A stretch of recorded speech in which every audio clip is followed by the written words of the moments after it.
আপনারা জানেন মধ্যশিক্ষা পর্ষদ একটা এমএ ফাইল করেছিল, তার হিয়ারিং আজকে হয়েছে এবং আমরা দেখলাম যে হিয়ারিং এর সময়ে মাননীয় প্রধান বিচারপতি তিনি জাজমেন্টে বলেছেন যে শুধুমাত্র নবম দশম এবং দ্বাদশ শ্রেণীর যারা শিক্ষক শিক্ষিকা তারাই শুধুমাত্র স্কুলে যেতে পারবেন এবং সেটা শুধুমাত্র ওই ডিসেম্বর পর্যন্ত।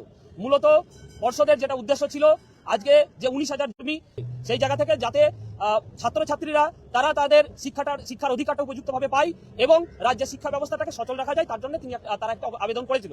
সেই জায়গা থেকে সে একটা অংশ অনুমতি দিয়েছে, কিন্তু আমরা দেখলাম গ্রুপ সিডির ক্ষেত্রে সেটা অনুমতি দেওয়া হয়নি এবং আমরা আমাদের এই মঞ্চের থেকে এটার একেবারে বিরোধী। আমরা তার উপযুক্ত বিচার তারা পাইনি, সেটা আমরা আমাদের এই মঞ্চ থেকে তার অবস্থান পরিষ্কার করছি। মূলত আমাদের যেটা প্রধান দাবি, আমরা গত 3রা এপ্রিল থেকে আমাদের চাকরি হারানোর পরে আমাদের প্রধান দাবি ছিল যে আমাদের স্বপদে পুনর্বহাল করতে হবে। তো সেই স্বপদে পুনর্বহাল রাখার কোনো কর্মসূচি বা কোনো পদক্ষেপ আজকে ছিল না। শুধুমাত্র একটা সময় মানে 2-4 মাসের জন্য যাতে শিক্ষাটাকে সচল রাখা যায় তার জন্য একটা আবেদন ছিল। এটা আমাদের দাবির সঙ্গে কোনো সঙ্গতি ছিল না।